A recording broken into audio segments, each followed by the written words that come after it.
네, 오늘도 우리는 계속해서 주일학교 공과와 같은 진도로 말씀을 보고 있습니다. 주일학교 공과가 없는 주일에는 한 번씩 룻기서를 설교를 했었는데, 감사하게도 오늘은 그 범위가 일치하게 되었네요. 우리가 인생을 살아가면서 많은 선택을 합니다. 그래서 그 선택을 통해서 후회를 하는 경우가 있는가 하면 또 만족해하는 경우도 있습니다. 그런데 너무 이것저것 따지다 보니까 선택조차도 하지 못하는 경우가 있습니다. 동화 작가 정채봉 씨의 글에는 이런 내용이 있습니다. 아버지가 두 아들을 데리고 이제 주말 여행을 떠났다고 합니다. 계곡에 이른 아버지는 두 아들에게 너희들은 가서 텐트를 칠 만한 장소를 한번 찾아보거라 하고 일렀습니다. 그때 큰아이가 바위 근처에 있는 이렇게 좋은 장소를 발견하고 달려가서 거기서 아버지 여기가 참 좋아요 하고 말했습니다. 그러자 작은아이가 또 대답을 합니다. 아니요, 거기는 경사가 져서 별로 안 좋아요. 그리고 바로 이곳에 이 텐트를 치면 좋을 것 같아요 하면서 소나무 아래에 이렇게 장소를 보여줬습니다. 그래서 또 큰아이가 말합니다. 거기는 송충이가 있는데 하면서 또 다른 곳에 좀 더 찾아보기로 했습니다. 그래서 좀 더 위쪽으로 올라갔는데 거기에 개울가에 이제 평평한 부분이 있었습니다. 여기서 텐트를 치면 어떨까요 하고 동생이 이야기했는데, 또 큰아이가 말하기를 거기는 아까 바위보다는 좀 못한데 하고 말을 합니다. 그러자 이제 다시 가족들이 다시 또 본래 처음 자리로 내려옵니다. 그래서 내려와서 보니까 그 바위 근처에도 누가 텐트를 쳐놨고 또 이제 소나무 밑에도 누가 텐트를 쳐놨습니다. 그래서 아버지가 말을 하십니다. 더 나은 것은 더 나은 마음을 가진 자가 선택을 할 수 있는 거야 하고 말을 합니다. 그럴 때 아이들이 물어봅니다.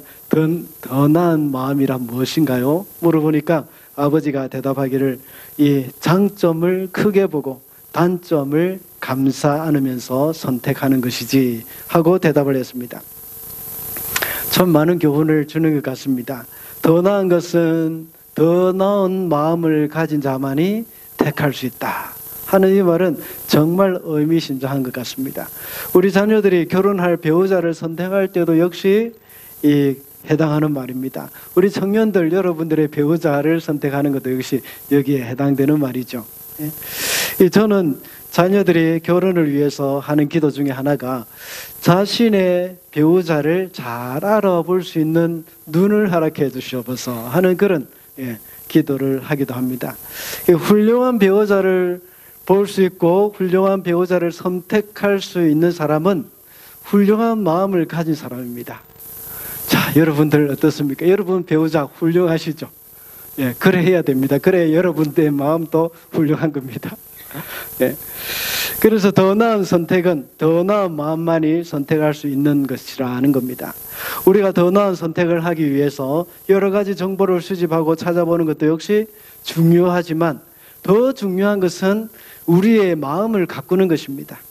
더 나은 것을 알아볼 수 있는 우리의 마음을 가꾸어 가야 한다는 말씀입니다. 오늘 본문에서도 역시 어떤 일을 선택하는 두 사람의 이야기가 나오죠. 그 중에 한 사람은 보아스이고 또 다른 한 사람은 이름이 소개되어지지 않았지만 아무개라는 사람입니다. 이 사람은 나오미의 가장 가까운 친척이 되는 사람이죠. 그들이 선택해야 할 일은 나오미의 기업을 무르고 또 룻을 아내로 맞이해야 하는 선택입니다. 나오미의 가까운 친척이 되는 이 사람은 자기에게 손해가 되기 때문에 선택하지 않았지만 보아스는 기업을 물을 자가 되는 길을 선택했습니다. 그 선택의 결과 그는 나중에 다윗의 증조 할아버지가 되었고 더 나아가서는 그리스도의 조상이 되었습니다. 보아스는 이렇게 해서 이런 선택을 하게 되는데 어떻게 해서 이렇게 선택을 할 수 있을까요? 조금 전에 말씀을 드린 바와 같이 보아스는 더 나은 선택을 할 수 있는 더 나은 마음을 가진 사람이었기 때문입니다. 우리도 역시 이 세상을 살아가는 동안에 많은 선택을 해야 합니다. 그럴 때 우리는 어떻게 선택을 해야 할 것인지를 좀 생각을 해봐야 하겠습니다. 나오미의 가까운 친척과 같이 많은 정보를 수집하고 손익계산서를 다 비교하면서 선택을 하시겠습니까? 아니면 보아스와 같이 더 나은 마음을 가지고 선택을 하시겠습니까? 그래서 오늘은 어떻게 선택할 것인가 라는 제목으로 말씀을 살펴보겠습니다. 먼저 합법적인 방법을 사용해야 합니다. 2절 말씀입니다. 보아스는 성읍 원로 10사람을 청하여 그 자리에 함께 앉도록 하였다. 그 사람들이 모두 자리에 와서 앉자. 예. 보아스가 타작마당에서 자고 있을 때에 룻이 보아스를 찾아와서 기업 물을 자가 되어 달라고 부탁을 합니다.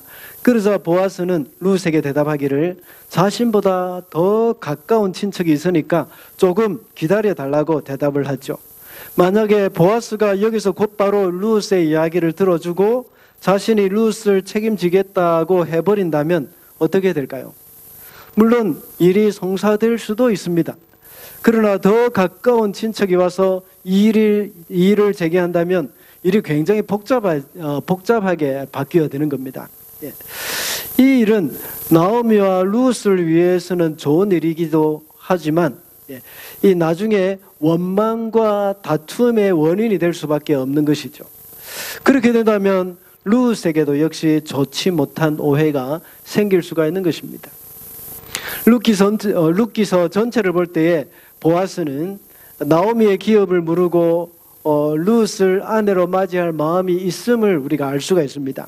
보아스는 나오미의 집안에 기업을 무르고 룻을 아내로 맞이하기 위해서 성문에 앉아서 10명의 성읍 장로들을 청했습니다.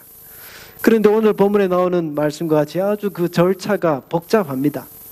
그는 급한 마음에 절차를 생략하고 일을 진행할 수도 있었겠지만 그 모든 절차를 다 차근차근 밟고 합법적인 방법으로 일을 진행했습니다.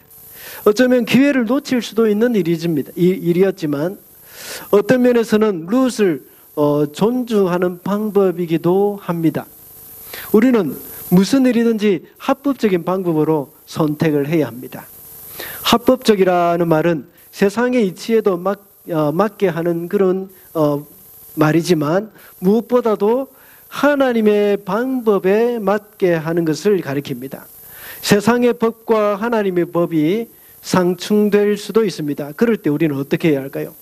그리스도인들은 하나님의 법이 우선되어야 합니다. 우리가 선한 일을 할 때일수록 더욱더 그 일이 합법적으로 되도록 해야 합니다. 그렇지 않으면 그 선한 일이 오히려 좋지 못한 결과가 나타날 수가 있습니다. 악한 마귀 사단은 항상 이런 일을 이용을 합니다. 선한 일을 하는 가운데 합법적이지 못한 방법으로 그것으로 인해서 그 선한 일을 오히려 악한 것처럼 오해하도록 만들어 버리는 겁니다. 이것이 사단이 잘하는 일입니다. 사무엘하 6장에 보면 다윗이 아비나답의 집에 있는 하나님의 언약궤를 가지고 다윗성으로 옮겨가는 일이 있었습니다.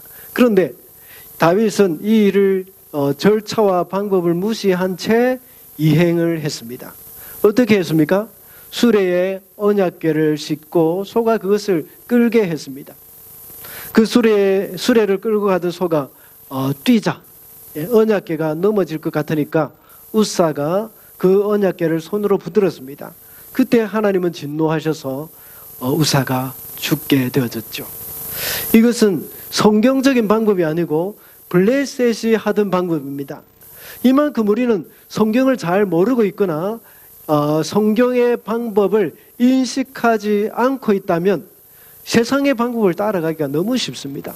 지난번에도 말씀을 드렸던 것처럼 우리 가운데는 자칫 잘못하면 자기 소견에 옳은 대로 행할 때가 참 많게 된다는 것입니다. 우리는 늘 하나님의 방법이 무엇인지 그것을 우리는 늘 찾아야 하고 생각을 해야 합니다. 사도 바울도 역시 디모데후서 2장 5절에 보면 운동 경기를 하는 사람은 규칙대로 하지 않으면 월계관을 얻을 수 없습니다 라고 말씀하고 있습니다. 그리고 빌립보서 2장 14절에서도 역시 무슨 일이든지 불평과 시비를 하지 말고 하십시오 라고 말했습니다. 우리 청년들이나 우리의 자녀들이 배우자를 선택할 때도 역시 합법적인 방법으로 해야 합니다. 먼저는 성경적인 원리 안에서 해야 합니다. 이것이 무엇이겠습니까? 성경에는 믿지 않는 자와 멍에를 같이 하지 말라고 말씀하고 있습니다. 그렇다면 믿음 안에서 결혼을 하는 것을 원칙으로 삼아야 한다는 것이죠. 그리고 청년의 정욕을 피하고 두 사람 사이에 거룩과 성결을 지켜야 합니다. 비록 결혼을 전제로 하고 교제를 한다고 하더라도 사람의 일이라는 것은 결혼식 당일까지 어떻게 될지 알 수 없는 것이 인생입니다. 그래서 두 사람이 교제를 하고 데이트를 할 때도 역시 유혹이 항상 있을 수 있다는 것을 명심해야 합니다. 그럴 때마다 합법적인 방법이 무엇인가 이것을 생각하고 그 방법을 선택해야 합니다. 그 외에 우리에게는 어떤 선택이 있습니까? 아마 일을 할 때의 선택이 참 많을 것입니다.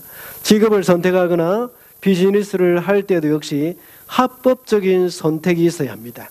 하나님의 나라를 위해서 일을 하고 자녀를 양육하고 가정을 꾸려가기 위해서는 재정이 많이 필요합니다. 그럴 때마다 우리는 어떤 직업을 선택하여서 어떻게 일을 할 것인지를 선택해야 합니다. 때로는 합법적이지 못한 직업들이 우리를 유혹할 때도 있습니다. 또는 주일에 출근을 하면 돈을 훨씬 더 많이 벌 수 있다는 제안도 들어옵니다. 실제로 휴일에 일을 하면 수당도 더 많이 받을 수 있지 않습니까? 그래서 그 제안을 덥석 물어버리고 주일 예배를 빠질 때도 있습니다. 그런 것은 합법적이지 못한 선택이죠. 제가 주일에 일을 한다는 것을 책망하는 것이 아닙니다. 주일에 일을 할 수도 있습니다. 그런데 그 일 때문에 예배를 드릴 수 없다면 그것이 문제가 된다는 것입니다. 지난주에 우리 파더와이즈 공부를 하는 중에 나눈 것이 있습니다. 직업을 구할 때에 평가할 우선순위에 관한 것입니다. 첫 번째가 하나님입니다. 나의 일이 나와 하나님과의 친밀한 관계에 방해가 되지는 않는가? 이것이 첫 번째 우선순위입니다. 만약 주일날 예배할 시간도 없는 직업이라면 그것은 합법적이지 않다는 것입니다. 그것을 우선순위에서 좀 내려놔야 할 일입니다.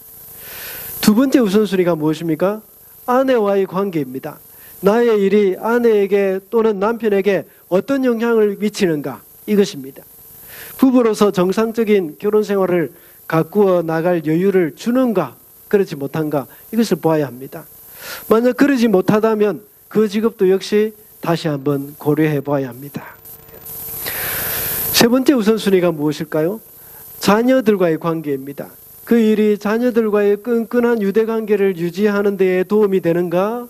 자녀들의 삶에 충분히 아버지의 존재를 드러내고 있는가? 이것을 질문해야 합니다.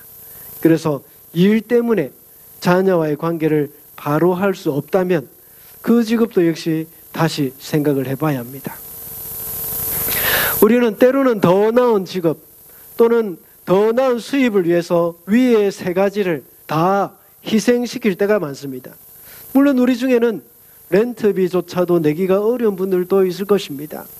그러나 많은 사람들은 그것이 아니라 더 많은 수입을 위해서 그리고 더 나은 생활 환경을 위해서 하나님과의 관계, 배우자와의 관계, 자녀와의 관계를 희생시킬 때가 참 많습니다. 물론 제가 늘 말씀을 드렸듯이 우리의 직업을 통해서 하나님을 섬기고 이웃을 섬겨야 한다고 강조해 왔습니다. 그러나 그것이 너무 지나쳐서 앞에서 말하는 세 가지를 희생시키고 있다면 그것은 하나님의 기뻐하시는 방법은 아닙니다. 많은 사람들은 자아실현이 우상이 되는 사람도 있습니다. 자신이 이 세상에서 자신의 존재감을 하나의 자기의 직업을 통해서 나타내려고 하는 사람도 있습니다. 그리고 내가 이 사회에서 얼마나 중요한 사람인가를 드러내고 싶어 하는 사람들이 있습니다.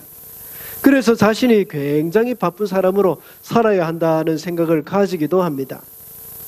그래서 그 일로 인해서 앞서 말한 하나님, 배우자, 또 자녀와의 관계가 희생된다면 올바른 것은 아니라는 것입니다.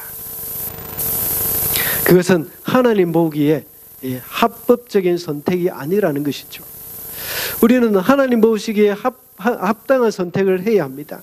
그렇게 할 때에 우리가 하는 그 선택이 진정한 복이 될 수가 있는 것임을 명심해야 하겠습니다.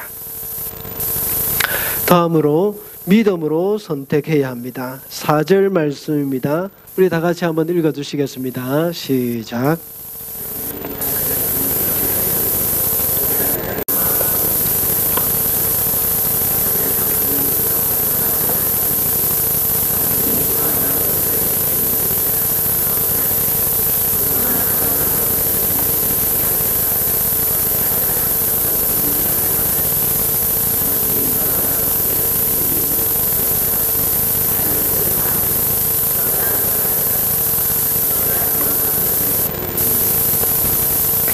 여기서 말하는 집안간, 이 말은 서로 친척 사이라는 그 말이죠. 이렇게 합법적으로 하는 일이 보아스에게는 불리할 수도 있습니다. 앞서 말씀을 드렸듯이 보아스는 룻을 아내로 맞이하고 싶어 했습니다. 그렇기 때문에 자신의 기업에 손해가 있음에도 불구하고 나오미의 기업을 물어주고자 하는 마음이 있었던 것이죠. 그런데 안타깝게도 나오미의 더 가까운 친척이 우선권을 가지고 있었습니다. 그렇기 때문에 이렇게 합법적으로 절차를 진행하면 자칫 잘못하다가는 자기가 원하는 기회를 빼앗길 수도 있습니다.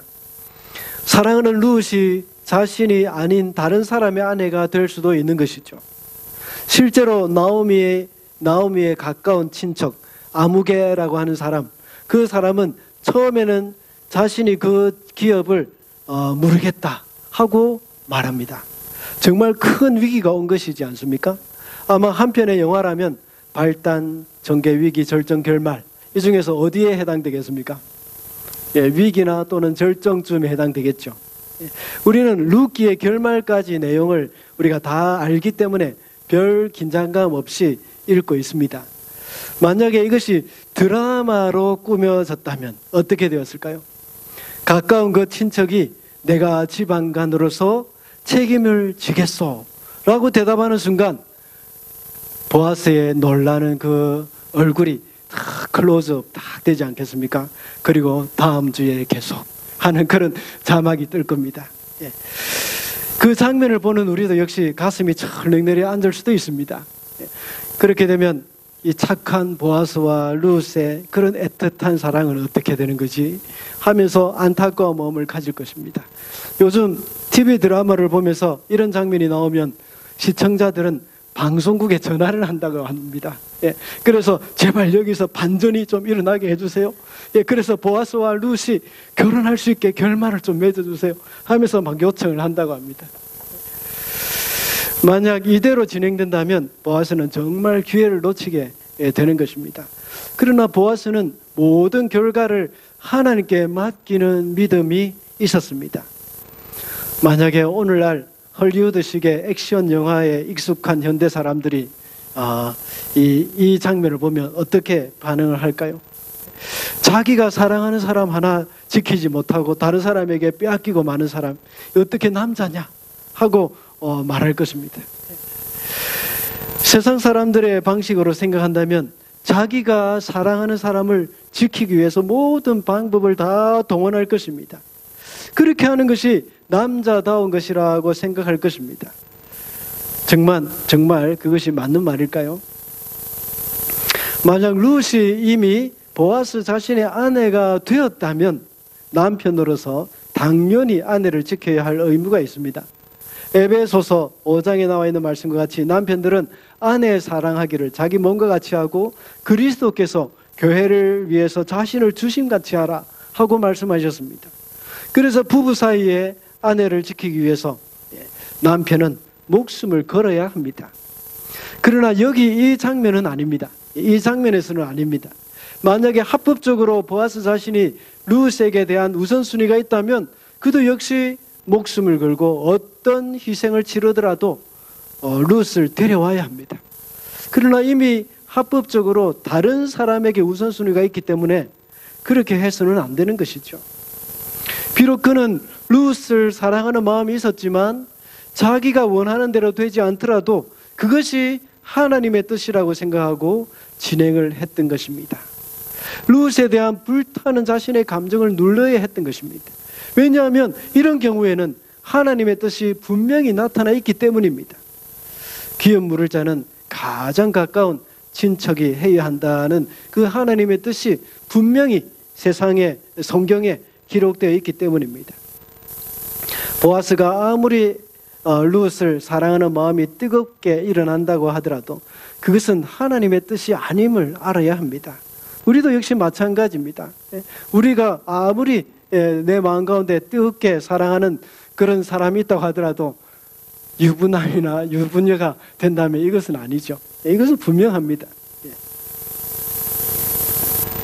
기업 물을 자를 가장 가까운 친척이 해야 한다는 그 하나님의 말씀과 같이 우리는 하나님의 말씀, 하나님의 뜻대로 합법적으로 해야 한다는 것입니다.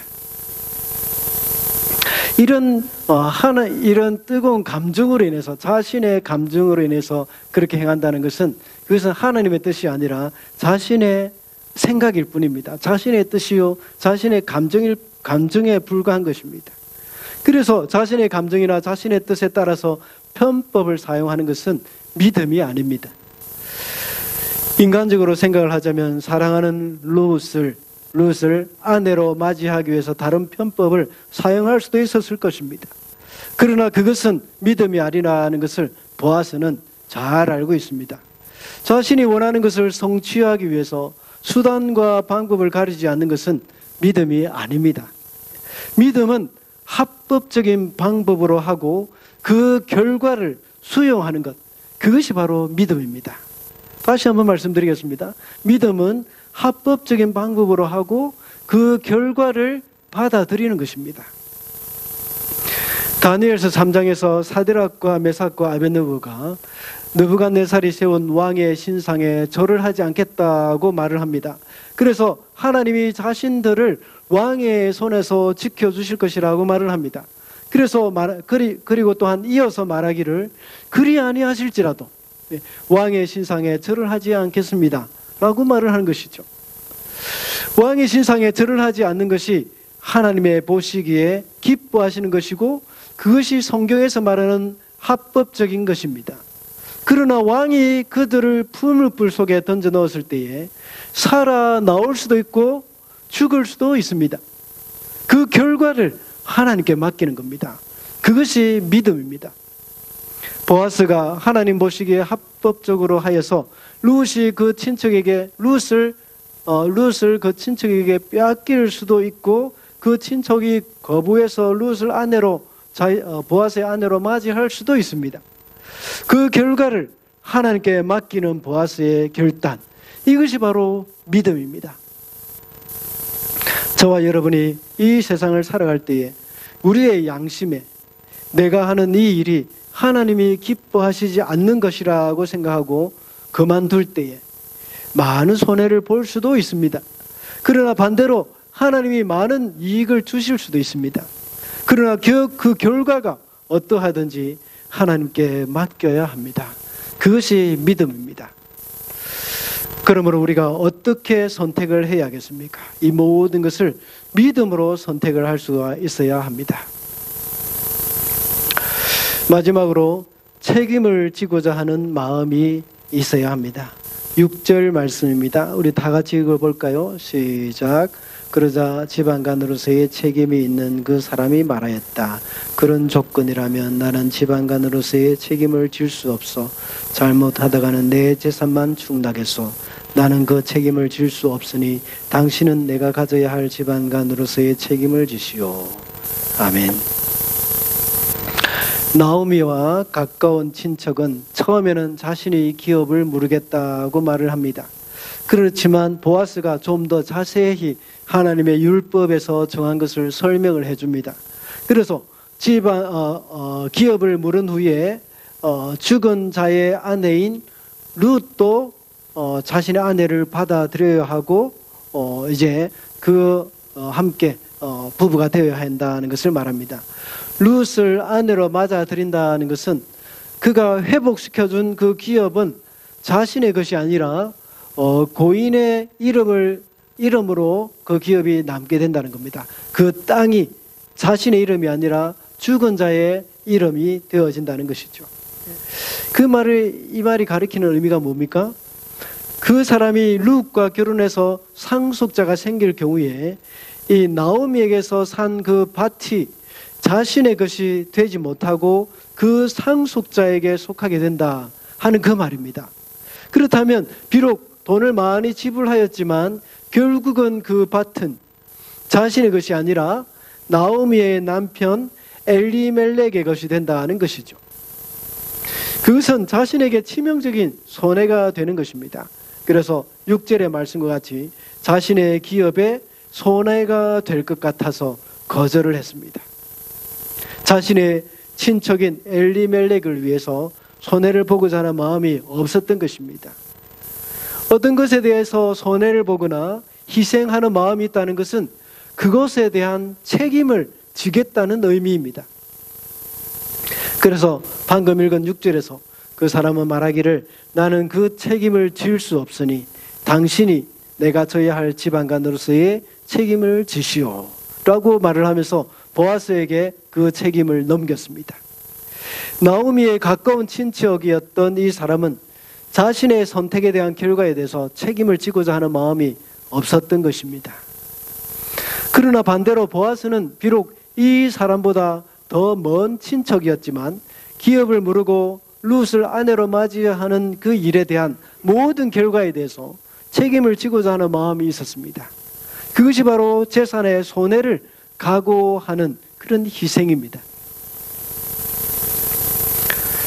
그리스도께서는 우리의 기업 물을 자라고 했습니다.